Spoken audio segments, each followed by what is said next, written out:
বাংলাদেশের আর্থসামাজিক কাঠামো না বদলাতে পারি, তাহলে আমাদের রাজনৈতিক ব্যবস্থা টিকবে না, যেটা নেপাল আমাদের ইঙ্গিত করছে।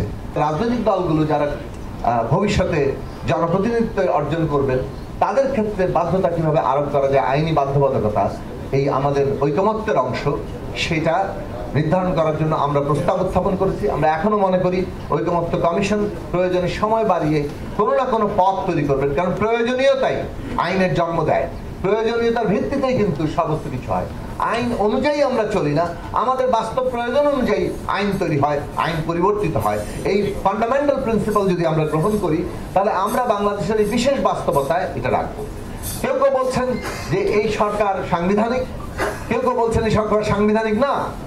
দুটো অবস্থানই বরং ভুল, কারণ এই সরকার যেমন সাংবিধানিক, আবার সে পুরোপুরি সাংবিধানিক না। এই বিশেষ বাস্তবতার জায়গাটা আছে। সংবিধানে কোথাও অন্তর্বর্তী সরকার লেখা নেই, কিন্তু সংবিধানে কোনো কিছু লেখা না থাকলেই কোনো কিছু নতুন জন্ম নেবে না, এইটা তো আশ্চর্য চিন্তা। সুতরাং নতুন বাস্তবতা যেহেতু তৈরি হচ্ছে, সেটাই ডক্ট্রিন অফ নেসেসিটি, যেটা সংবিধানে নাই। সেই ডক্ট্রিন অফ নেসেসিটি দেওয়ার মতো সংবিধানে কিন্তু বিধান আছে। 106 সেই জায়গায় বলে যে পরিস্থিতিতে আর সংবিধান দিয়ে ব্যাখ্যা করা যায় না, সেইটার পরিস্থিতি মোকাবেলার জন্য কোনো না কোনো পদ্ধতি লাগে। সেই কারণে রাষ্ট্রপতি, রাষ্ট্রের একজন যিনি প্রধান ব্যক্তি থাকেন, যাকে রক্ষা করতে হয়, কারণ রাষ্ট্রটাকে তখন টিকিয়ে রাখতে গেলে সেই রাষ্ট্র সুপ্রিম কোর্টের কাছে পরামর্শ চাইবে। তাহলে আমরা একটা বিশেষ বাস্তবতায় উপনীত হয়েছি যেটা সংবিধান ব্যাখ্যা করতে পারছে না। সেই কারণে সুপ্রিম কোর্ট আমাদের ব্যাখ্যা করেছে ডক্ট্রিন অফ নেসেসিটির জায়গায়। এখনো ডক্ট্রিন অফ নেসেসিটির জায়গা থেকেই এই আমাদের সংস্কারের বাস্তবতা নিয়ে কথা বলবে। কিন্তু একটা বড় প্রশ্ন থেকে যাচ্ছে যে নোট অফ ডিসেন্ট কিংবা পার্থক্যগুলো আছে, তার মীমাংসা কিভাবে হবে।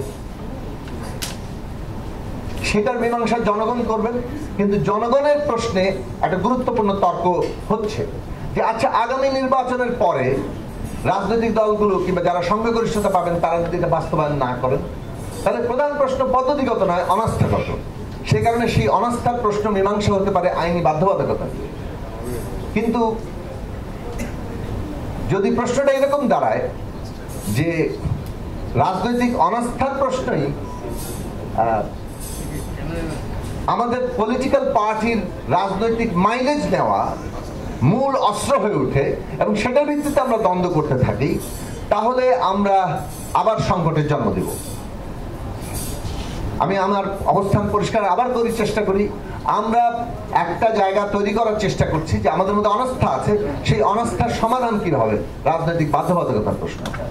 কিন্তু সেই জায়গায় আমরা যদি এই অনাস্থার প্রশ্নটাকে এমন একটা পদ্ধতির জন্ম দেয় যেটা আসলে পদ্ধতিগতভাবে সাধারণ গৃহীত পদ্ধতির বাইরে, তাহলে আমাদের রাজনৈতিক মাইলেজ নেওয়ার এই কাজটা আমাদেরকে বিপদের মধ্যে ফেলতে পারে। কাজে এইখানে আমরা ঐকমত্য কমিশন আছেন, রাজনৈতিক নেতৃবৃন্দ আছেন, তাদেরকেও আমরা এই জায়গাটায় বলবো যে আমরা ন্যূনতম জাতীয় ঐকমত্য যেন আবারও রক্ষা করি। শেষ কথা একটাই বলি, বাংলাদেশের আর্থসামাজিক যে ব্যবস্থা কিংবা সাধারণভাবে যে কোনো আর্থসামাজিক ব্যবস্থার উপরে রাজনৈতিক ব্যবস্থা দাঁড়ায়, মানে এর মধ্যে গভীর সম্পর্ক থাকে। এই যে আজকে যে বাংলাদেশে ফ্যাসিবাদ কায়েম হয়েছে, এইটা কোনো একজন ব্যক্তির ইচ্ছায় কেবল কায়েম হয়ে যায়। এটা এমন একটা ব্যবস্থার উপর দাঁড়িয়ে, ব্যবস্থাগত চাহিদা হিসেবে দাঁড়িয়েছে, যেখানে ব্যক্তি কেবল তার রূপায়ণের প্রতীক কিংবা মাধ্যম হয়েছেন। কাজে এই জায়গাটা আমাদের হিসাব করা দরকার, যে লুটপাট দুর্নীতি উপরে এইখানে আমাদের অর্থনৈতিক ব্যবস্থাটা চলছে, তাদের চাহিদা সবসময় একটা ফ্যাসিবাদী কর্তৃত্ববাদী ব্যবস্থা থাকে, কারণ এই দুটো গভীরভাবে সম্পর্কিত। আমরা যদি বাংলাদেশের আর্থসামাজিক কাঠামো না বদলাতে পারি, তাহলে আমাদের রাজনৈতিক ব্যবস্থা টিকবে না, যেটা নেপাল আমাদের ইঙ্গিত করছে।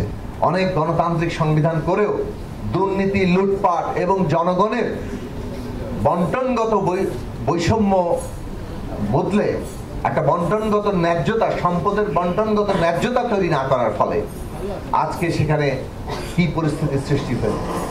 কাজেই বাংলাদেশের আগামী রাজনীতি আর্থসামাজিক পরিবর্তনগত কাঠামোগত জায়গায় দাঁড়াক, তার সাথে সংগতিপূর্ণ রাজনৈতিক জায়গা দাঁড়াক, সেইখানেই আমাদের জায়গা তৈরি হবে।